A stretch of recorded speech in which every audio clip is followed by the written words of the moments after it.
Il y a une chose que je n'ai jamais racontée avec tous les détails. Pas aux journalistes qui ont frappé à ma porte après la béatification. Pas aux sœurs qui sont venues me rendre visite. Pas même à mes amies les plus proches de Milan, celles qui me connaissent depuis l'université, celles qui pensent tout savoir de moi. Il y a une conversation que j'ai eue avec Carlo un après-midi de mars 2005, un mercredi, à 16h30, dans l'appartement de la Via Ariosto. Carlo avait 13 ans.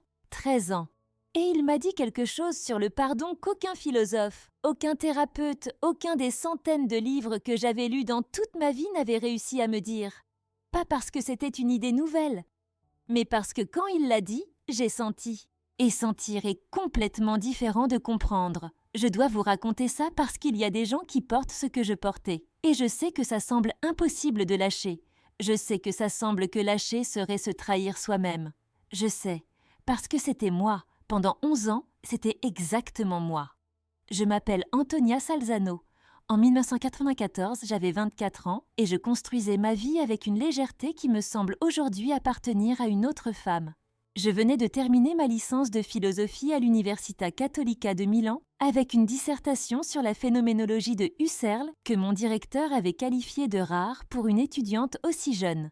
Je travaillais comme assistante curatrice dans une petite galerie respectée dans le quartier de Brera, près du canal, dans une rue pavée où en hiver, le brouillard montait du sol comme de la fumée.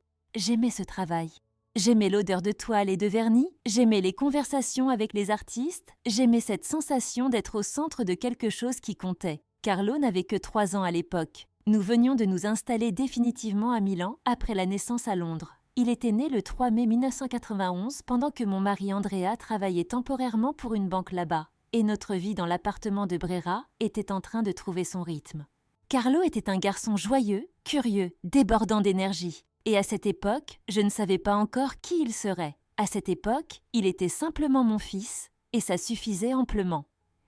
Mais il y avait quelque chose que je portais depuis 1993. Une blessure spécifique qui n'avait jamais cicatrisé. Ma sœur aînée, Rossella, 3 ans de plus que moi, la préférée de ma mère, celle qui avait toujours eu le sourire facile et la façon de remplir une pièce, avait fait quelque chose qui m'avait semblé à l'époque être la trahison la plus grande possible. Je ne vais pas entrer dans tous les détails parce que certains d'entre eux appartiennent encore à l'intimité de notre famille. Mais le cœur était ceci. Dans un moment où j'étais vulnérable, dans un moment où j'avais confié à Rossella quelque chose que je n'avais jamais confié à personne, elle avait choisi elle-même. Elle avait choisi son propre confort, sa propre commodité, et m'avait laissée seule dans une situation où j'avais besoin d'elle du fond de l'âme. Et quand j'avais attendu une explication, des excuses, n'importe quoi qui m'aurait montré qu'elle savait ce qu'elle avait fait, ce que j'avais reçu était du silence. Puis une normalité forcée. Puis des années de Noël ensemble comme si rien ne s'était passé. Des déjeuners du dimanche en famille, où je souriais et passais le pain, et où à l'intérieur, il y avait un mur de verre entre elle et moi que personne ne pouvait voir, mais que je sentais chaque fois que nos regards se croisaient. À un moment, entre 1994 et 1995, j'avais décidé que pardonner à Rossella serait une façon de dire que ce qu'elle avait fait était acceptable, et je ne pouvais pas accepter ça. Mon esprit philosophique avait construit un argument très convaincant pour ma propre prison. Pardonner n'est pas oublier, pardonner n'est pas absoudre, et absoudre quelqu'un qui n'a pas demandé pardon serait une violence contre la vérité elle-même. Je croyais à ça. Je croyais sincèrement à ça. Et cette croyance m'avait maintenue fermée pendant 11 ans avec une blessure que je pensais gérer mais qui en réalité me dévorait de l'intérieur de façon que je ne devais comprendre que bien plus tard. Carlo grandissait et devenait une présence différente dans la maison. Quand il avait 8 ou 9 ans, je commençais à percevoir qu'il y avait en lui quelque chose qu'on ne trouvait pas facilement ailleurs. Il était complètement normal en surface. Il adorait les jeux vidéo, passait des heures sur l'ordinateur, portait des baskets et des jeans comme n'importe quel garçon de son âge, avait ce rire facile qui rendait n'importe quel endroit plus léger. Mais il y avait une profondeur en lui qui me prenait parfois au dépourvu. Une capacité à être présent qui semblait trop adulte pour un enfant. Il avait commencé à aller à la messe chaque matin à 7 ans, de son propre chef. Au début, j'avais essayé de comprendre ça rationnellement. C'était une phase, c'était de la curiosité, c'était l'influence des sœurs à l'école. Mais la phase n'avait jamais passé, et la façon dont Carlo parlait de l'Eucharistie, quand il en parlait, ne sonnait jamais comme de la doctrine, ça sonnait comme de l'expérience. Comme quelqu'un qui décrit quelque chose qu'il a touché de ses propres mains. En 2005, il avait 13 ans et était plongé dans un projet qui l'absorbait complètement, une exposition sur les miracles eucharistiques qu'il avait lui-même recherché, catalogué et monté en utilisant tout ce qu'il savait d'informatique et de programmation. Il parcourait des villes avec cette exposition et il y avait quelque chose dans ce projet qui m'impressionnait, non pas par la religiosité, mais par la rigueur intellectuelle. Carlo avait fait ce que tout chercheur sérieux ferait, source primaire, documentation, méthode. J'étais assez philosophe pour reconnaître de la vraie recherche quand j'en voyais. Cet après-midi de mercredi en mars, j'étais rentrée à la maison plus tôt que d'habitude à cause d'un problème avec un fournisseur qui avait annulé un transport. J'étais de mauvaise humeur. J'avais cette tension dans la nuque qui s'accumulait quand les choses ne se passaient pas comme prévu. Cette tension particulière qui me venait depuis des années et que je ne reliais à rien de précis, que j'attribuais au travail, au stress ordinaire de la vie. Carlo était dans le salon. Pas sur l'ordinateur comme je m'y attendais, assis sur le canapé avec un livre fermé sur les genoux, regardant par la fenêtre. Quand je suis entrée, il s'est retourné et m'a regardée avec une expression que je ne sais pas décrire exactement. Ce n'était pas de l'inquiétude, ce n'était pas cette attention exagérée de quelqu'un qui veut dire quelque chose d'important. C'était simplement de la présence. Comme s'il savait déjà que j'étais arrivée avant d'entendre la porte. Je me suis assise dans le fauteuil à côté et j'ai dit quelque chose de banal sur la journée, sur le fournisseur, sur la fatigue. Carlo m'écoutait avec ce calme qui lui était propre. Et puis il a dit, de façon complètement naturelle, comme s'il commentait quelque chose qu'il avait vu par la fenêtre, « Maman, tu es encore en colère contre tante Rossella. » Ce n'était pas une question. Et il n'y avait aucun jugement dans la voix. C'était une simple observation, dite avec la même légèreté qu'il aurait mis à dire « Maman, il fait froid dehors. » Je me suis figée. Je n'avais jamais parlé de Rossella à Carlo. Jamais expliqué l'histoire. Jamais laissé déborder dans les conversations familiales plus que le strict nécessaire. Et lui n'en avait jamais parlé avant. Alors j'ai demandé, avec une voix qui tentait d'être calme, mais qui, je le sais, n'y arrivait pas complètement. « Comment tu sais ça ?» Carlo a répondu d'une façon qui, encore aujourd'hui quand j'y repense, me donne cette sensation de quelque chose qui s'ouvre dans la poitrine. Pas de la douleur, pas exactement de la paix, mais quelque chose entre les deux, quelque chose que ma philosophie n'avait pas de mots pour nommer. Il a dit que le vrai pardon n'avait rien à voir avec l'autre personne, que la plupart des gens pensaient que pardonner était un geste en direction de celui qui avait tort, mais qu'en réalité, c'était un geste en direction de soi-même. Et puis il a dit quelque chose que je n'avais jamais entendu de personne, ni avant ni après. Quand tu ne pardonnes pas, tu demandes à la personne qui t'a blessé de continuer à te blesser chaque jour. Tu lui donnes ce pouvoir. Il a dit ça avec peut-être 12 mots, sans pause dramatique, sans ton de leçon. Comme si c'était évident. Comme s'il était légèrement surpris que je n'ai pas vu ça toute seule. Je ne lui ai pas répondu. Je ne me souviens même pas de ce que j'ai dit. Quelque chose de vague, quelque chose qui m'a permis de quitter la pièce. Je suis allée dans ma chambre avec la certitude absolue que j'allais passer une nuit normale et que le lendemain matin, tout ça serait rangé à sa place. À 2 heures du matin, j'étais allongée dans le noir, les yeux ouverts, avec le cœur qui battait trop fort sans raison. Et ces mots revenaient avec une précision qui me semblait chirurgicale. Tu lui donnes ce pouvoir. Dans les jours qui ont suivi, j'ai essayé de reconstruire l'argument philosophique qui m'avait protégée pendant 11 ans. Pardonner n'est pas oublier, pardonner n'est pas absoudre. Absoudre quelqu'un qui n'a pas demandé pardon est une violence contre la vérité. Mais il y avait quelque chose qui ne fonctionnait plus. Comme un cadre sorti du mur et qu'on remet en place à la hâte et qu'on voit légèrement de travers et qu'une fois qu'on a vu ça, on ne peut plus ne pas voir. Mon argument n'avait jamais parlé de moi. Mon argument parlait de Rossella, de ce qu'elle méritait ou ne méritait pas, de ce qu'il était juste ou injuste de lui accorder. Mais Carlo n'avait pas parlé de Rossella. Il avait parlé de moi. Il avait dit que le pardon était un geste en direction de moi-même. Et cette distinction, aussi simple qu'elle semble, était quelque chose que 11 ans de philosophie morale n'avaient pas réussi à me faire voir, parce que je pensais protéger quelque chose de précieux en gardant la blessure ouverte. Je pensais que ma colère était la preuve que ce qui s'était passé comptait. Je pensais que si je lâchais la colère, ça voulait dire que ça n'avait pas eu d'importance. Mais Carlo avait posé la question différemment. Pas « est-ce que Rossella mérite ton pardon ?» mais « qui porte le poids de ta rancœur chaque jour ?» Et la réponse était moi. Depuis 11 ans, c'était moi. Les 3 semaines qui ont suivi ont été parmi les plus étranges de ma vie d'adulte. Des nuits mal dormies. Des conversations intérieures que je menais avec moi-même dans les transports, dans la salle de bain, dans la galerie entre deux visiteurs. Des larmes dans la douche que je ne comprenais pas tout à fait. Pas de la tristesse précisément, mais quelque chose qui ressemblait à ce que le corps fait quand il lâche une tension qu'il portait depuis si longtemps qu'il avait oublié qu'elle était là. Je me souviens d'une nuit en particulier. C'était peut-être 10 jours après la conversation avec Carlo. Je n'arrivais pas à dormir, et j'ai fait quelque chose que je n'avais pas fait depuis des années. J'ai pris le rosaire que ma mère m'avait donné à ma confirmation et que je gardais dans le tiroir de ma table de nuit sans jamais y toucher. Je n'ai pas prié avec des mots. J'ai juste tenu le chapelet dans les mains dans le noir et j'ai pensé à Rossella. Pas à ce qu'elle avait fait. À elle. À la gamine de 10 ans qui m'apprenait à faire du vélo dans la cour de nos grands-parents à Turin. À l'adolescente de 16 ans qui avait pleuré toute une nuit parce qu'un garçon lui avait brisé le cœur et que j'avais tenu sa main dans le lit jusqu'à ce qu'elle s'endorme. À la femme qu'elle était maintenant. Ses propres peurs, ses propres fragilités, ses propres choses portées. Et quelque chose a commencé à se déplacer. Pas dramatiquement, pas avec une lumière ou une révélation. Plutôt comme quand on appuie longtemps sur quelque chose de dur et qu'à un moment la pression cède. Pas parce qu'on a poussé plus fort, mais parce qu'on a arrêté de résister. Un matin d'avril, sur le chemin de la galerie, les pavés de Brera, le brouillard encore bas sur le canal, l'odeur de café de la boulangerie au coin de la rue, j'ai senti quelque chose se dénouer. Pas de façon dramatique. Pas avec de la musique ou une vision ou une lumière. Juste quelque chose qui lâche. Comme un nœud qu'on essaie de défaire avec de la force depuis des années et qui cède soudainement quand on arrête de tirer. J'ai continué à marcher. J'ai regardé les façades des immeubles, le ciel qui commençait à s'éclaircir au-dessus des toits, un chat sur un rebord de fenêtre au 2e étage. Et j'ai pensé, c'est ça, c'est ce que Carlo essayait de me dire. J'ai appelé Rossella ce jour-là, depuis mon bureau à la galerie, entre 2 rendez-vous. Je n'avais pas préparé de discours.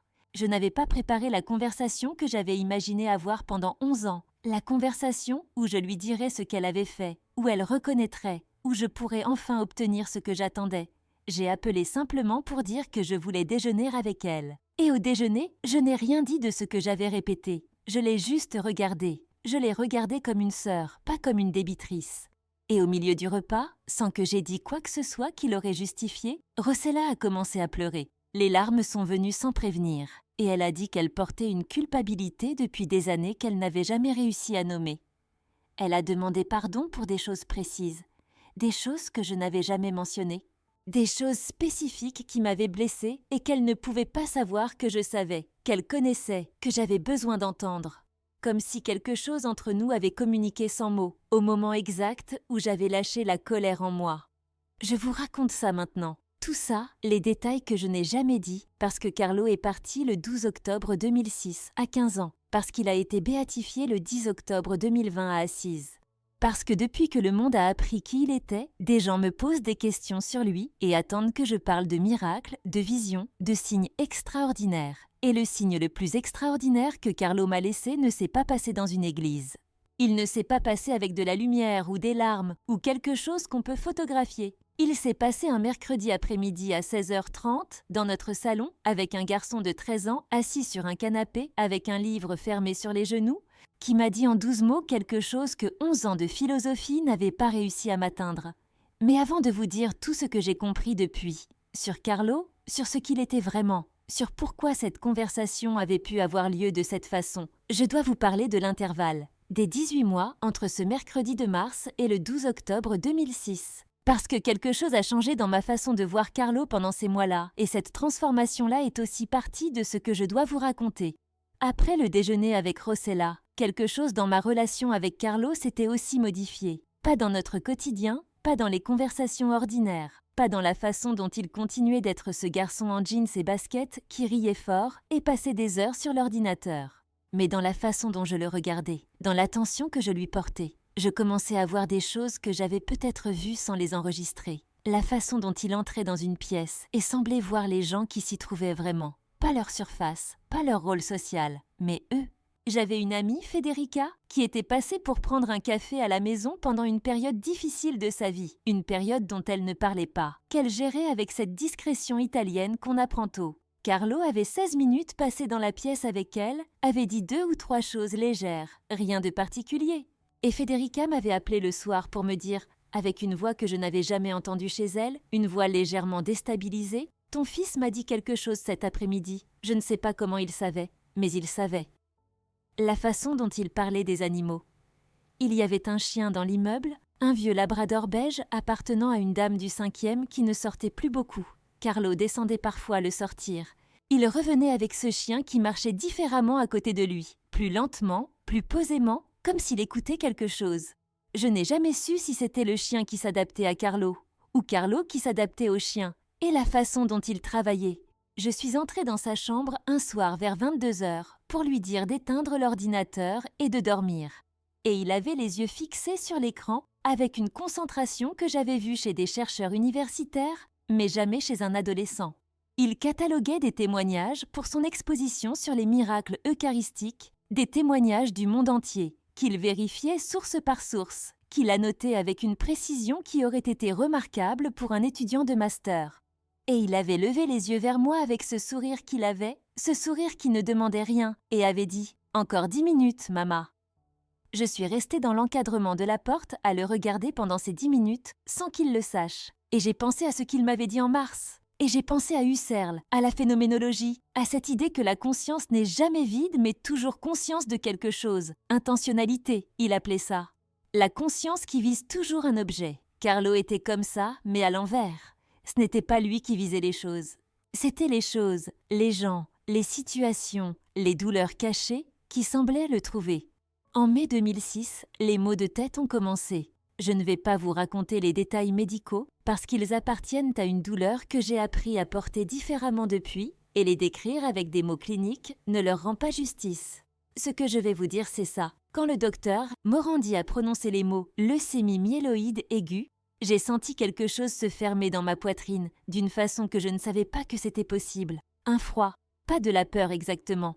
La peur, je connaissais. Quelque chose de plus fondamental que la peur.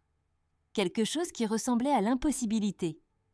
Carlo avait réagi au diagnostic avec une tranquillité qui me terrifiait presque plus que la maladie. « Tout va bien, maman ?» C'était la première chose qu'il avait dite. Pas comme une consolation, comme un fait qu'il constatait. Les mois de chimiothérapie ont été brutaux. Carlo maigrissait, perdait ses cheveux sombres, souffrait de nausées que les médicaments contrôlaient de moins en moins bien. Et à travers tout ça, il continuait à prier, à travailler sur ses expositions dans les moments où il en avait la force, à être présent avec les gens autour de lui d'une façon qui n'avait rien diminué. En septembre, il a demandé qu'on arrête le traitement. Il a dit qu'il était prêt. Il a dit ça avec la même voix qu'il avait eue ce mercredi en mars. Calme, direct, pas théâtral. Une constatation. Je ne vais pas vous mentir, j'ai résisté. J'ai pleuré et je me suis battue et j'ai supplié. Et Carlo a tenu ma main et a dit « Maman, souviens-toi de ce qu'on s'est dit sur le fait de lâcher. » Il utilisait mes propres mots. Non, il utilisait ses propres mots, ceux qu'il m'avait donnés en mars, et il me les rendait maintenant dans ce contexte-là. Comme si la conversation du salon avait été une préparation à ça aussi. Carlo est parti le 12 octobre 2006, à l'hôpital de Monza, où il avait été transféré dans ses derniers jours. J'étais à côté de lui. Andrea était à côté de lui. Ce que je me rappelle le plus clairement, ce n'est pas le moment de la mort, c'est les minutes juste avant. Carlo avait les yeux ouverts et regardait quelque chose au-dessus de lui, quelque chose que je ne voyais pas, et il y avait sur son visage une expression que je n'avais jamais vue sur aucun visage humain. Pas de la sérénité, pas de la résignation, pas la paix fatiguée de quelqu'un qui cède à l'épuisement, quelque chose d'actif, quelque chose qui ressemblait à de la reconnaissance, comme quelqu'un qui voit arriver quelqu'un qui l'attendait. Il a murmuré quelque chose en latin que je n'ai pas compris, et puis il était parti. Dans les années qui ont suivi, Rossella et moi sommes devenus proches d'une façon que nous n'avions pas été depuis l'enfance. Non pas parce que nous avons parlé de ce qui s'était passé en 1993. Nous l'avons fait, une fois, dans une conversation longue et difficile et nécessaire. Mais parce que quelque chose entre nous avait changé dans ce déjeuner d'avril, et ce quelque chose avait continué à changer, à s'approfondir, à devenir autre chose. Elle était là quand Carlo est mort. Elle était dans la salle d'attente de l'hôpital. Je suis sortie de la chambre et je l'ai vue et je me suis effondrée dans ses bras et elle m'a tenue pendant un long moment sans dire un mot. Et je me suis souvenue que c'était ça aussi, une sœur. Pas seulement la trahison, pas seulement la blessure. Ça aussi, cette façon d'être tenue sans qu'il soit nécessaire de dire quoi que ce soit. J'ai pensé à Carlo dans ce moment-là. J'ai pensé à ce qu'il m'avait donné en mars 2005. Et ce qu'il m'avait donné m'avait permis d'avoir ça. Ce moment dans le couloir de l'hôpital, ma sœur qui me tenait, quelque chose qui n'aurait pas été possible si j'avais encore ce mur de verre entre nous. Il me l'avait rendu avant de partir, avant même que je sache que j'allais en avoir besoin. En 2020, j'étais à Assise le 10 octobre quand le pape François a prononcé la béatification. Bienheureux Carlo Acutis. J'entendais ces mots et je pensais, pas aux miracles documentés, pas aux témoignages médicaux inexpliqués, pas au corps retrouvé intact lors de l'exhumation. Je pensais à un salon à Milan, à 16h30, un mercredi de mars, à un garçon de 13 ans avec un livre fermé sur les genoux. Il y avait des gens autour de moi qui pleurèrent de joie, des pèlerins qui avaient voyagé de loin pour être là, des journalistes, des prêtres, des familles entières. Et moi je pensais à Rossella. Je pensais que si Carlo ne m'avait pas dit ce qu'il m'avait dit, ma sœur n'aurait pas pu me tenir dans ce couloir d'hôpital. Et si elle n'avait pas pu me tenir, je ne sais pas comment j'aurais traversé ce qui venait. Les miracles ont des formes très différentes selon l'endroit où on les regarde. J'ai 60 ans maintenant. Je ne travaille plus à la galerie. J'ai pris ma retraite il y a quelques années et je donne parfois des cours de philosophie dans des lycées du quartier, quelque chose que je n'aurais pas imaginé faire il y a 20 ans. Rossella vit à Turin et nous nous appelons 2 fois par semaine. Nos enfants se connaissent, passent des vacances ensemble et je pense souvent à cette question que Carlo m'avait posée sans la formuler comme une question. Qui porte le poids de ta rancœur chaque jour ? J'avais pensé pendant 11 ans que c'était un argument moral, la question de savoir si Rossella méritait mon pardon. Carlo m'avait appris que c'était une question pratique, une question sur moi, une question sur ce que je voulais porter et ce que je voulais lâcher. Le pardon qu'il m'avait enseigné n'était pas le pardon que j'avais étudié dans les livres de philosophie morale. Ce n'était pas le pardon comme concept, ni le pardon comme vertu, ni le pardon comme dette effacée. C'était le pardon comme libération. Comme une porte que j'avais maintenue fermée pendant 11 ans en pensant protéger quelque chose de précieux. Et quand je l'avais finalement ouverte, dans ce déjeuner d'avril, dans cette conversation que je n'avais pas préparée, en regardant ma sœur comme une sœur et non comme une débitrice, j'avais découvert que de l'autre côté, il y avait simplement plus d'air, plus d'espace, plus de place pour vivre. C'est ça que Carlo m'avait donné un mercredi à 16h30 dans notre salon, de la Via Ariosto, avec moins de 12 mots, sans que je comprenne sur le moment ce que je recevais. C'est ça que j'aurais voulu dire aux journalistes. C'est ça que je dis maintenant. Les miracles de Carlo n'ont pas tous eu lieu dans des hôpitaux, devant des médecins avec des dossiers médicaux. Certains ont eu lieu dans des salons ordinaires, par un après-midi ordinaire, avec un garçon en jeans et baskets assis sur un canapé qui vous dit une chose si simple qu'elle devrait être évidente, et qui change tout quand même.